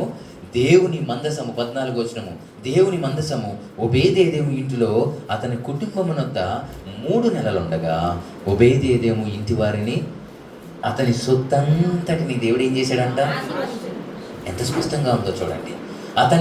అతని సొత్తంతటిని ఆశీర్వదించాడంట. దేవుని ఆశీర్వాదం అంటే ఎలా వస్తుందో తెలుసా? దేవుడు మనలోనికి వచ్చినప్పుడు, దేవుడు మనలో నివాసం చేస్తున్నప్పుడు, దేవుడు మనలో ఉన్నప్పుడు మన క్రియలు, మన ప్రవర్తన, మన మాటలు, మన ఆలోచన, మన తలంపులు, మన ప్రతి పరిస్థితి ఆయనకు ఇష్టము పుట్టించేదిగా ఉండాలి. అలా ఎవరైతే ఉంటారో వాళ్ళ జీవితానికి ఏం జరుగుద్ది? వాళ్ళ వ్యక్తిగత జీవితంలో ఏం జరుగుద్ది? వాళ్ళ ఇంటిలో ఏం కలుగుద్ది? ఆశీర్వాదం. అందుకే ఓబేదేదోము అలా ఉన్నాడు కనుక ఓబేదేదోమును అతని ఇంటిని అంతటి వారిని తన సొత్తంతటిని దేవుడు ఏం చేశాడు? ఆశీర్వదించాడు. దేవుని ఆశీర్వాదం చూడండి. అదే దినవృత్తాంతం 1వ గ్రంథము 15వ అధ్యాయము 18వ వచనంలో ఉంటుంది దేవుడు ఎలా ఆశీర్వదించాడో. మీరు ఇంటికి వెళ్ళిన తర్వాత చదువుకోండి. ఓబేదేదోమును దేవుడు ద్వారపాలకులకు 2వ భాగంలో ద్వారపాలకులకు ఓబేదేదోమును యెహీయేలును పాఠకులనుగా దేవుడు నియమించాను. అంతకుముందు ఓబేదేదోము అంటే అసలు ఏంటో తెలుసా అర్థం? ఈదోము యొక్క బానిస అని అర్థం. బానిస, ఒక సేవకుడు ఓబేదేదోము. ఒక బానిసను, ఒక సేవకును సర్వెంట్ ఆఫ్ ఈదోమ్ అని అంటారు. అంటే ఎదోము యొక్క బానిస, ఎదోము యొక్క సేవకుడు. ఎదోము అనే ఊరు బానిస అతన్ని దేవుడు తీసుకెళ్ళి ఏం చేశాడు తెలుసా? పాఠకులుగా నియమించాడట. అంటే ఆశీర్వదించాడుగా. ఇంకా మీరు ఆయన ఆశీర్వాదాలు చూడాలంటే దినవృత్తాంత 1వ గ్రంథంలో 26వ అధ్యాయంలో ఉంటుంది. మీరు తర్వాత చదువుకోండి ఇంటికి వెళ్ళిన తర్వాత. 3 నెలల్లో ఇన్ని ఆశీర్వాదాలు తనకు రావడానికి గల కారణం ఏంటో తెలుసా? దేవుడు 3 నెలలే చూశాడు ఓబేదేదోముని. 3 నెలలు తన ఇంట్లో ఉండి దేవుడు చూసినప్పుడు ఓబేదేదోము యొక్క భక్తి జీవితం దేవునికి కనబడింది. ఓబేదేదోము యొక్క మాటలు, తన ప్రవర్తన, తన క్రియలు, వాటన్నిటినీ 3 నెలలే చూశాడు. ఓబేదేదోము గొప్ప వ్యక్తి కనుక, ఓబేదేదోము నమ్మకస్తుడు కనుక, ఓబేదేదోము దేవునికి విధేయుడు కనుక, అతడు అవిధేయుడు కాదు కనుక, అతనిలో పాపం లేదు కనుక దేవుడు ఏం చేశాడు? ఆశీర్వదించాడు. ఇప్పుడు దేవుని మందసం అని అన్నాను కదా. మందసంలో ఏముంటుంది అసలు? మందసంలో చూడండి, హెబ్రీ పత్రిక 9వ అధ్యాయం 4వ వచనంలో మందసంలో సువర్ణ ధూపార్తియు అంతటా బంగారు రేకులతో తాపబడిన నిబంధన మందసం ఉండెను. ఆ మందసంలో మన్నాగల బంగారు పాత్రయు, చిగిరించిన అహరోను చేతికర్రయు. హెబ్రీ పత్రిక 9వ అధ్యాయం 4వ వచనం. చిగిరించిన అహరోను చేతికర్రయు నిబంధన పలకలను ఉండెను అని ఉంది. మందసంలో 3 ఉన్నాయి. బంగారు రేపులతో తాపబడింది మందసం. తుమ్మకర్రతో చేయబడిందని చెప్పాను కదా మందసము. ఆ తుమ్మకర్రతో చేయబడిన మందసంలో ఏమేమి ఉన్నాయట? మన్నా గల బంగారు పాత్రయు, చిగురించిన అహరోను చేతికర్రయు, నిబంధన గల పలకలు ఉన్నాయట. ఇప్పుడు జాగ్రత్తగా వినండి. బంగారంతో తాపబడింది మందసము. మందసం దేంతో తయారు చేయబడింది అన్నాను? తుమ్మకర్రతో చేశాడు. తుమ్మకర్రతో చేయబడిన బంగారానికి పైన ఏం పోయబడింది? బంగారం. ఇప్పుడు తుమ్మకర్ర అని అన్నాను కదా నేను. ఆ తుమ్మకర్ర దేనికి సాదృశ్యమో తెలుసా? దేవుడు తుమ్మకర్రనే అక్కడ ఎందుకు పెట్టారో తెలుసా? తుమ్మకర్ర నాకు, మనందరికీ సాదృశ్యం, మనిషికి సాదృశ్యం. ఎందుకని? తుమ్మకర్రలో ఏముంటాయి కదా. తుమ్మ చెట్టుని మీరు ఎక్కడన్నా చూసారంటే అది కొబ్బరి చెట్టులాగా నిదానంగా ఎదుగుద్దా? మరి ఎలా ఎదుగుతుంది? వంకరగా ఎదుగుద్ది తుమ్మ చెట్టు. అంటే మనిషి జీవితం ఎలాంటిది? వంకరైనది. వంకరోళ్ళు నిదానంగా ఉండరన్నమాట. ఇటు కొంత అటు కొంత తుమ్మ చెట్టులాగా. తుమ్మ చెట్టుని మీరు చూసే ఉంటారు కదా. మీకు ఇంకో సత్యం చెప్తున్నా, అదే తుమ్మ చెట్టుకి మంచి యాపిల్ పండు లాంటి కాయలు ఏమన్నా కాస్తాయా? మీరు తలలో పెట్టుకునే పూలు ఏమన్నా పోస్తాయా? మీకు ఇంకో సత్యం చెప్పనా, తుమ్మకర్రను ఒకే ఒక్కదానికి ఉపయోగిస్తారు. దేనికి? పొయ్యిలో పెట్టుకోవడానికి తప్ప. ఏదండి? ఆ జిగురు గమ్ము అయినా సరే ఉపయోగపడుతుంది. ఆ చెట్టుని తీసుకొచ్చి తలుపులు కిటికీలు చేసుకుంటారా మీరు? నేను అనేది అది. ఇప్పుడు తలుపులు, ఇంటికి ద్వారబంధం ఉంటుంది కదా, తలుపులు ఉంటాయి కదా, ఆ గడప గుమ్మం ఉంటాయి కదా, ఈ డోర్ ఏదైతే ఉందో దాన్ని తుమ్మకర్రతో చేసుకున్న వాళ్ళు ఎవరైనా కనపడ్డారు మీకు? ఏం కర్ర అండి ఇదండి? తుమ్మకర్ర అండి అని గర్వంగా చెప్పుకుంటారా? ఇది టేక్ అండి, ఒరిజినల్ టేక్ అండి అని చెప్తారు. అంటే వీటిని తుమ్మకర్రతో చేయడానికి ఇష్టపడరు. దేనికి చేస్తారు తుమ్మకర్ర? దేనికి వాడతారని అంటే వంట చేసేటప్పుడు పొయ్యిలో పెట్టుకోవడానికి తప్ప. ఎందుకు? అటువంటి నీచమైన మనస్తత్వం కలిగిన వాడు మనిషి, ఎందుకు పనికిరానివాడు, ఏ యోగ్యత లేనివాడు, ఏ అర్హత లేనివాడు తుమ్మ ముళ్ళు ఉంటాయి కదా, అది గుచ్చుకుంటే హాయిగా ఉంటుందని ఎవరన్నా చెప్పగలరు? ఇక్కడ తుమ్మ ముళ్ళు గుచ్చుకున్నా ఎవరికన్నా కదా, అది కొంచెం గుచ్చుకుంటే భయంకరమైన బాధ, విపరీతమైన బాధ, తట్టుకోలేనంత బాధ ఉంటుంది. మనిషి కూడా అంతే, మానవుడు కూడా అంతే. మన మాటలతో, మన తలంపులతో, మన ఆలోచనలతో, మన ప్రవర్తనతో తుమ్మ చెట్టు ముళ్ళలు గుచ్చినట్టు గుచ్చుతాం చాలామందిని మనం. అలా గుచ్చినప్పుడు ఏమవుతుందో తెలుసా? ఎదుటి వ్యక్తికి గాయం అవుద్ది, బాధ. కొంతమంది ఏమంటారు తెలుసా? వాళ్ళు ఇప్పుడు ఏ కష్టం ఉండదు, కొన్ని పరిస్థితులను బట్టి కొంచెం కష్టాల్లోకి వెళ్ళిన తర్వాత వాళ్ళ స్నేహితులు, బంధువులు, సొంత వాళ్ళే మాటలతో గాయపరుస్తారు. మాటలతో గాయపరిచినప్పుడు వీళ్ళు కొట్టినా బాధపడరేమో కానీ ఆ మాటలు గింగిరమని చెవిలో వాళ్ళకి వినబడతాయి. నేను ఇంత నమ్మాను పలానా వ్యక్తిని, ఇంత మంచోడు అనుకున్నాను, నా జీవితంలో ఇంత మంచి శ్రేయోభిలాషి ఇంకొకడు ఉండడు అనుకున్నాను, ఇలాంటి వ్యక్తి నాకు ఇంకొకడు సహాయం చేయడానికి దొరకడు అనుకున్నాను అనుకున్న వాళ్ళే మాటలతో గాయపరిచినప్పుడు నిద్ర పట్టదో, మనశ్శాంతి ఉండదో, కుదురంగా ఉండలేరు. వాళ్ళు అన్న మాటలే గుర్తొస్తాయి. అని అర్థం ఏంటి? తుమ్మ ముళ్ళులాగా వాళ్ళు మాటలతో గుచ్చుతూ ఉంటారు. మనిషి జీవితం తుమ్మ చెట్టుకు, తుమ్మకర్రకు సాదృశ్యం. తుమ్మకర్రతో నింపబడిన మనిషి, తుమ్మకర్ర లాంటి ఈ వ్యక్తి దేనితో తాపబడాలో తెలుసా? బంగారంతో తాపబడాలంట. బంగారం దేనికి సాదృశ్యం? వాక్యానికి సాదృశ్యం. బంగారం అనే వాక్యము ఎక్కడ తాపబడాలో తెలుసా? ఎక్కడ తాపబడాలి? మన పైన. ఇప్పుడు ఈ చర్చకు వచ్చారు కదా, మందిరానికి వచ్చారు కదా, అద్దంలో చూసుకోకుండా ఎవరన్నా మందిరానికి వచ్చిన వాళ్ళు ఉన్నారా? కదా, నేను కూడా చూసుకుని వచ్చానండి. నిజం. అంటే మన పై అపీరియన్స్ బాగుండాలి, మనల్ని చూస్తే అందరికి నచ్చాలని మనం కోరుకుంటాం. కానీ బంగారంతో తాపబట్టడం అని అంటే బంగారం లాంటి విలువైన బంగారమో లేక ఇలాంటి వస్త్రాలు వేసుకుని రావడం కాదు. బంగారం అనగా వాక్యం. మీకు సత్యం చెప్పనా? మందసానికి బంగారం ఎక్కడ తాపబడింది? లోపటను వెలుపటను ఉంది బైబిల్లో. అంటే వాక్యం నీ లోపల ఉండాలి, బయట కూడా ఉండాలి. నీ బాహ్య ప్రవర్తన, అందుకని డిమినోర్ అని అన్నారు దాన్ని ఇంగ్లీష్లో, అనగా బాహ్య ప్రవర్తన. డిమినోర్ అనగా బాహ్య ప్రవర్తన. అందుకనే యవనస్తులు దేని చేత తమ నడతను శుద్ధిపరుచుకుందురు? నీ వాక్యమును బట్టి జాగ్రత్తగా చూసుకుని చేతనే అన్నాడు కదా. ఇప్పుడు నడత అని అన్నాడు అక్కడ. నడత అనగా ఇంగ్లీష్లో ఆ 3 అక్షరాలకు అర్థం ఏంటో తెలుసా? డిమినోర్ అని అర్థం. అనగా మన బాహ్య ప్రవర్తన అని అర్థం. అంటే పైకి మనం చూపించే ప్రవర్తన కూడా వాక్యానుసారంగా ఉండాలి, తుమ్మముళ్ళుగా గుచ్చేదిగా ఉండకూడదు. ఎంత ఏంటంటే కొంతమందికి పైన ఉంటుంది వాక్యం, పైన అంటే పైకి మాత్రం ఎందుకంటే గొప్పోడు ఇంకొకరు లీడర్ అనుకుంటారు, కానీ లోపల అంతరంగ స్వభావంలో వాక్యము ఉండదు. దేవుని వాక్యంతో నింపబడిన బంగారం లోపల ఉండదు. అందుకు వాళ్ళు ఏం చేస్తారు? తప్పైన ఆలోచనలన్నీ లోపల ఉంటాయి, పైకి మాత్రం price load brother, price load చేస్తారు, ఇలా అలా అని మంచోళ్ళ కనబడతారు. ఇది ఉండకూడదనే దేవుడు ఈ మధ్యాహ్నం మనకు తెలియజేస్తున్నారు. ఉజ్జాలో అది లేదు. ఉజ్జాను చూసినప్పుడు దావీదు ఏమనుకుని ఉంటాడు? ఎంత మంచోడండి, వీళ్ళ ఇంట్లో ఇన్ని సంవత్సరాలు ఉంది, ఎంత మంచోడై ఉంటాడు, వీళ్ళ ఫ్యామిలీ ఎంత గొప్పది అని అనుకుని ఉంటాడు దావీదు. అందుకే బండి దగ్గరికి తీసుకొచ్చి మీరే దగ్గరుండి నడిపించండి అని అన్నారు. దావీదు బండికి ముందు నడుస్తున్నాడు. ముందు నడుస్తూ ఏం చేస్తున్నాడు? ఆరాధన చేస్తూ వస్తున్నాడు. కానీ వచ్చాకి దేవుని మందసము పక్కన ఉండే భాగ్యాన్ని, దగ్గర ఉండే భాగ్యాన్ని ఇచ్చాడు. కానీ దాన్ని అతను కాపాడుకోలేకపోవడానికి కారణం, ముట్టుకుంటే చనిపోవడానికి కారణం తన వ్యక్తిగత జీవితం. నేనేమంటానంటే, ఈరోజు నా మారు మనసు పొందిన మనలో బంగారం అనే వాక్యము లోపటను వెలపటను ఉండాలి. వాక్యము కేవలము సత్యం కనుక సత్యవాక్యం మనల్ని ఏం చేస్తుంది? తప్పైన కార్యాల్లోనికి మనల్ని నడిపించదు, చెడు క్రియలు తలంపుల్లోనికి మనలను నడిపించదు. అప్పుడు ఎప్పుడైతే ఈ మందసంలో దేవుని వాక్యము నివసిస్తుందో, దేవుడు నివసిస్తారో, దేవుడు ఉంటారో, ఆటోమేటిక్గా మనకేం కలుగుద్ది? ఆశీర్వాదం వస్తుంది. 3 నెలలే ఉందండి ఎవరింటి దగ్గర? ఒబేదేదోమింట్లో.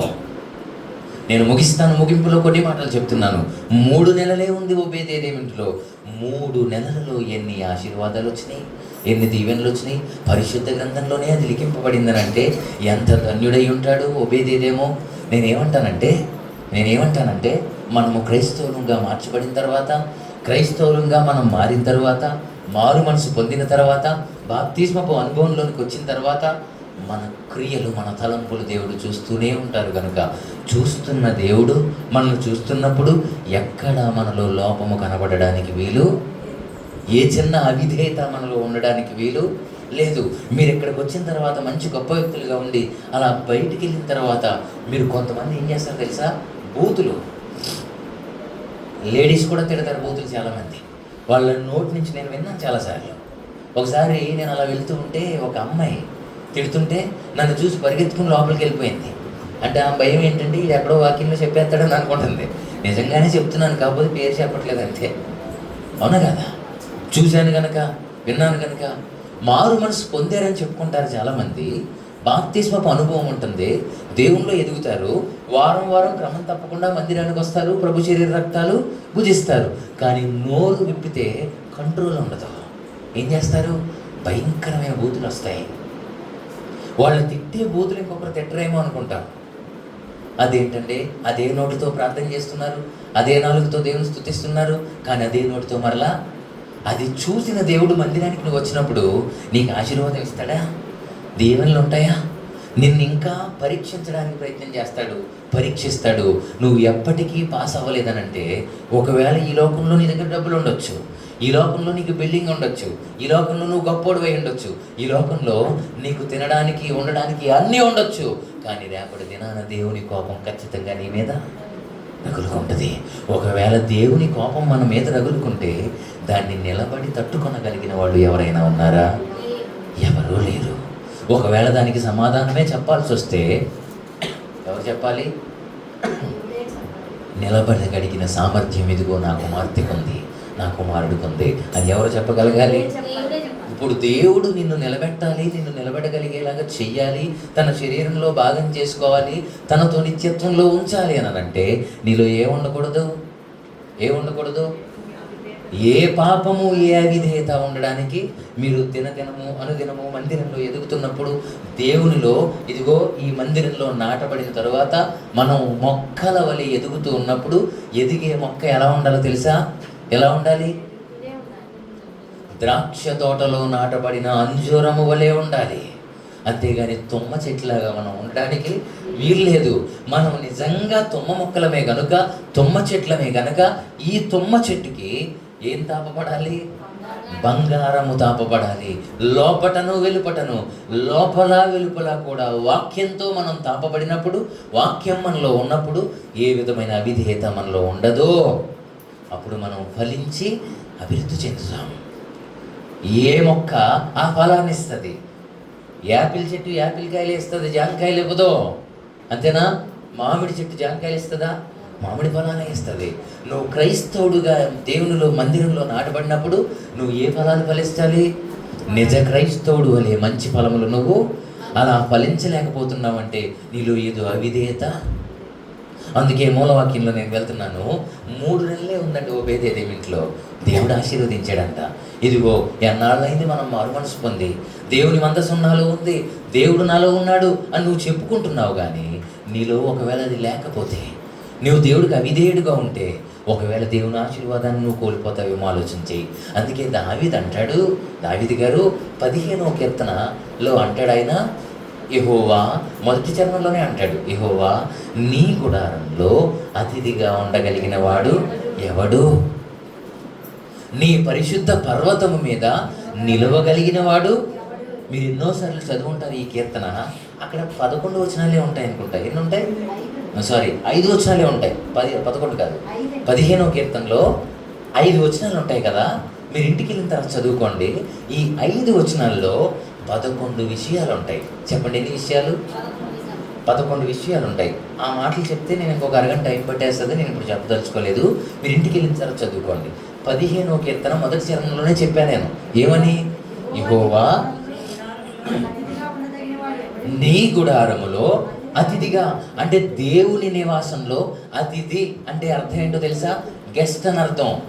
ఇప్పుడు మీ ఇంటికి ఎవరైనా వస్తే మీరేమంటారు? మా ఇంటికి వాళ్ళ అతిథి వచ్చాడండి, గెస్ట్ వచ్చాడండి, బంధువు వచ్చారండి అని చెప్పి వాళ్ళు లోపలికి తీసుకెళ్ళి చిత్రహింసలు పెట్టి పంపించేస్తారా? వాళ్ళని గొప్పగా చూస్తారు. మీరు తినేదానికంటే విలువైనది వాళ్ళకి పెట్టడానికి. మీరు ఒకవేళ వాళ్ళు కూర్చోవడానికి ఆ చైర్ దగ్గరికి వెళ్తే ఏదన్నా ఉంటే తీసేస్తారు, అవన్నీ నీట్గా చేసేస్తారు. వాళ్ళు వచ్చినప్పుడు రండి రండి అని అప్పటికప్పుడే మీరు నీట్గా చేసి మీకున్న దాంట్లో విలువైనది వాళ్ళకి పెట్టి గౌరవంగా వాళ్ళని చూసి పంపిస్తారు. ఎందుకో తెలుసా? మీ ఇంటికి వాళ్ళు అతిథిగా వచ్చారు కనుక. మనం దేవుని నివాస గృహంలో, దేవుని నివాసంలో, దేవుని ఇంటిలో మనము అతిథులు అవ్వాలంటే మనలో ఏముండాలి? ఒబేదేదేములో అది ఉంది కనుకనే దేవుని చేత ఆశీర్వదింపబడ్డాడు. ఈ 5 వచనాల్లో 11 విషయాలు ఉన్నాయి. ఆ 11 విషయాల్లో ఎవరైతే, ఇప్పుడు మొదటి వచనంలో ఈ మాట చదివాం, ఏమని? నీ గుడారంలో అతిథిగా ఎవరు ఉండాలనని.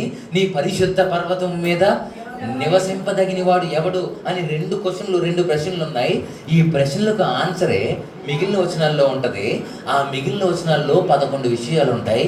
ఆ 11 విషయాల్లో ఎవరైతే పరిశుద్ధత కలిగి, నమ్మకం కలిగి, విధేయులుగా ఉంటారో వాళ్ళు మాత్రమే మొదట చదివిన ప్రశ్నలకు అతిథులుగా, ఆయన గృహంలో నివసింపదగిన వాళ్ళుగా ఉండడానికి అర్హులు అన్న వాస్తవ సత్యాన్ని జ్ఞాపకం చేయడానికి ఇష్టపడుతున్నాను. కనుక దేవుని సంగమా, ఈ మధ్యాహ్న కాల సమయంలో దేవుని ఆత్మచేత నింపబడిన వాడే చెప్తున్నాను.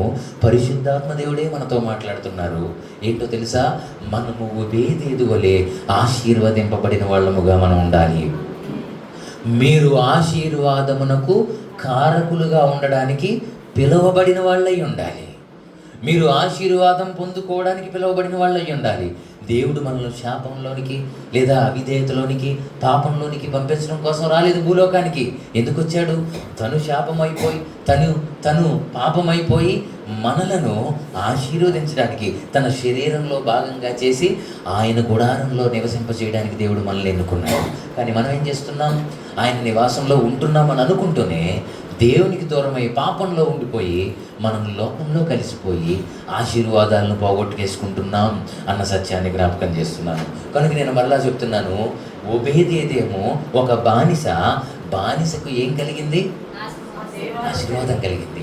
ఈరోజు తుమ్మకర్రల వంటి వారమైన మనము, అవిధేయత కలిగిన వంటి వారమైన మనము, పాపంతో నింపబడిన మనము ఈ పాపమంతటిని క్రీస్తు రక్తంలో కడుక్కొని పరిశుద్ధముగా మార్చబడి, మారు మనసు పొంది, అవిధేయులుగా ఉండక విధేయులుగా మార్చబడి ఒబేదేదోము వలె ఆశీర్వాదము పొందుకునే వాళ్ళముగా మనం ఉండాలి. నేను ఎందుకు చెప్తున్నానంటే, ఎవరైతే దేవుని ఆరాధిస్తున్నారో ఆ ప్రతి గృహంలో ఏమున్నట్టు? దేవుని మందసం ఉన్నట్టే. దేవుని మందసం ఉందంటే నీకేం కలగాలి? నీకు అది కలగట్లేదు, ఇంకా దానికోసం ప్రార్థన చేయండి, దీనికోసం ప్రార్థన చేయండి, ఇదిగో ఈ సమస్యతో ప్రార్థన చేయండి, దీని గురించి చేయండి అని ఇంకా మనం అడిగే స్థితిలోనే ఉన్నామంటే మనలో ఏం లేదని అర్థం. ఎక్కడ దేవునికి దూరం అయిపోతున్నాం ఆలోచించండి. మీకు ఇంకో సత్యం చెప్పనా? ఒకసారి వెలిగింపబడిన తర్వాత ఆత్మ సంబంధమైన మూలపాఠాల్లో నుంచి ఉండకుండా మనము అనుదినము ఎదుగుతూ ఉన్నప్పుడు, ప్రారంభంలోనే ఉండకుండా దినదినము ఎదుగుతున్నప్పుడు, ఆత్మలో అభివృద్ధి చెందుతున్నప్పుడు మన వ్యక్తిగత జీవితంలో ప్రార్థన ఎలా ఉండాలో తెలుసా? ప్రభువా, ఏ సమస్య వచ్చినా ఎదిరించే శక్తిని నాకు ఇయ్యని ప్రార్థన చేయాలి తప్ప వచ్చిన ప్రతి సమస్యను తీసేయి ప్రభు అని చేయకూడదు. అలా తీసేయి అనే చేసే ప్రార్థన సాతాను నేర్పించిన ప్రార్థన. ఇదిగో ఈ సమస్య ప్రభువా తీసేయి అని చేస్తున్నామంటే అది సాతాను నేర్పించిన ప్రార్థన. అది వాడు అలవాటు చేసేసాడు సంఘానికి. అది మనం ఏం చేయాలో తెలుసా? ఈ సమస్యను ఎదిరించే శక్తిని నాకు ఇవ్వు. ఎందుకంటే నువ్వు శక్తిమంతుడవు, బలవంతుడవు, నువ్వు ఉన్నతమైన దేవుడవు, ఈ సృష్టిని చేసిన వాడివే నీవు. ఈ సృష్టిలో ఏ సమస్య వచ్చినా నీ కుమారుడిగా, నీ కుమార్తెగా దాన్ని ఎదిరించే శక్తి నాకు కావాలి అని అడగాలి. కావాలని అడగాలి. నాకు ఒక పని జరగట్లేదు అని అంటే, ఆ పని జరగట్లేదంటే నాలో అవిధేయత ఉంది. ఆ అవిధేయతను తీసి దాన్ని జరిగించగలిగినంత శక్తి నాకు ఇవ్వు ప్రభు అని నేను అడగాలి. అది ఎప్పుడు వస్తుందో తెలుసా? ఎప్పుడు వస్తుంది? ప్రతి చిన్న లోపము పాపము మనలో ఉన్నది చంపుకొని ఆయన రక్తంలో కడుక్కున్నప్పుడు. నిజానికి మారు మనసు పొంది బాప్తిసం తీసుకున్న ప్రతి ఒక్కరికి అనుభవం ఉండాలి.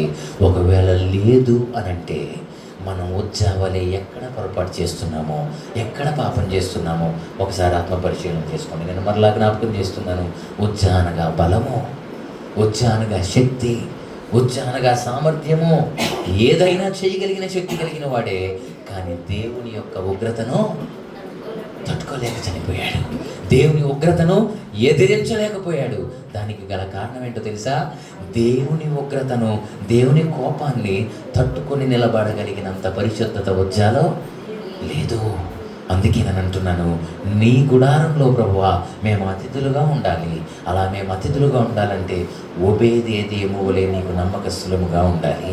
మేము ఒకవేళ బానిసలమైన, శ్రమలలో ఉన్న, కష్టాల్లో ఉన్న, ప్రతికూలమైన పరిస్థితుల్లో ఉన్న ఓబేదేదేమోవలే దాన్ని ఎదిరించి నిలబడి నీ చేత ఆశీర్వాదము పొందుకునే అంతటి శక్తి మాకు కావాలి ప్రభువా, అటువంటి కృపను మాకివ్వు అని మీరు ఈ మధ్యాహ్నం అడగగలిగితే దేవుడు మీకు అది ఇవ్వడానికి ఇష్టపడుతున్నారు కనుకనే ఈ మాటలు మీకు జ్ఞాపకం చేశారు. అటువంటి ధన్య జీవితాన్ని, ఓబేదేదేముకి ఇచ్చిన ఆశీర్వాదాన్ని, ఆ దీవెనలను, ఆ సంపూర్ణమైన కృపను దేవుడు మనకు, మన సంపూర్ణ కుటుంబాలకు, ఇదిగో ఈ వాక్యం వింటున్న మనందరకు ఆయన అనుగ్రహింపచేయునుగాక. ఆమేన్. ఒక్కసారి లేచి నిలబడండి, చిన్న ప్రార్థన చేసుకుని ముగించుకుందాం. లేచి నిలబడండి, చిన్న ప్రార్థన చేసుకుని ముగించుకుందాం. లేచి నిలబడిన మీరు నా వైపు చూడొద్దు, పక్క వారి వైపు చూడొద్దు. ప్రభువా, ఇదిగో ఎన్నో సంవత్సరాల నుంచి నేను భక్తి చేస్తున్నాను. నేను ఎక్కడ నీకు దూరం అయ్యానో, ఎక్కడ నేను పాపం చేస్తున్నానో, ఎక్కడ అవిధేయుడిగా నేను ఉండిపోయానో, ఎక్కడ నీలో నాటబడిన నేను నీకు కాని ఫలాలు ఫలిస్తూ నీకు దూరం అవుతున్నాను. నేను మారు మనసు పొందిన దగ్గర నుంచి, నేను బాప్తిసం పొందిన దగ్గర నుంచి నువ్వు నన్ను చూస్తున్నావు కదా ప్రభువా. నా నోటి నుంచి వచ్చే మాటలు అవి బోధు మాటలా, పరిశుద్ధమైన మాటలా, పవిత్రమైన మాటలా? నా చేతులతో చేసే పనులు పరిశుద్ధమైన పనులా, నీకు కాని పనులా? నా కాళ్ళతో నేను ఎక్కడికి నడిచి వెళ్తున్నానో, నా దేహంతో ఏ అవిధేయత పని నేను చేస్తున్నానో, ఎలా నేను నీకు దూరం అవుతున్నాను? ఆత్మపరిశీలన చేసుకోండి. ప్రభువుని అడగండి.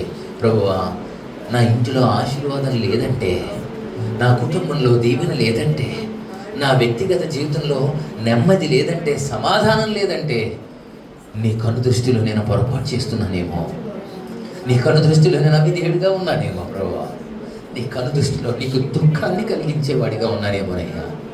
నీ పేరు చెప్పుకొని పిలువబడుతున్నా నేను, నీ పేరు చెప్పుకొని అనేక మంది మధ్యలో నిలబడుతున్నా నేను, నీ పేరు చెప్పుకొని అనేక మంది మధ్యన నడుస్తున్నా నేను, నీ పేరు పెట్టబడి అనేక మందికి కనబడుతున్నా నేను. ఏ విధంగా కనబడుతున్నానో, ఏ విధంగా వారికి అర్థమవుతున్నానో, ఏ విధంగా నీవు కాదన్నవి చేస్తూ నీకు దూరం అవుతున్నానో నన్ను క్షమించు. ఇదిగో ఆ విధేయత నుంచి నన్ను విడిపించయ్యా, ఆ పాపము నుంచి నన్ను విడిపించయ్యా, ఆ దోషం నుంచి నన్ను విడిపించయ్యా. ఆ నీచ బ్రతుకు నాకు వద్దయ్యా, నువ్వు నాకు కావాలయ్యా, నువ్వు నాలో ఉండయ్యా. ఓబేదేదేముకి ఇచ్చిన ఆశీర్వాదం నాకు ఇవ్వయ్యా.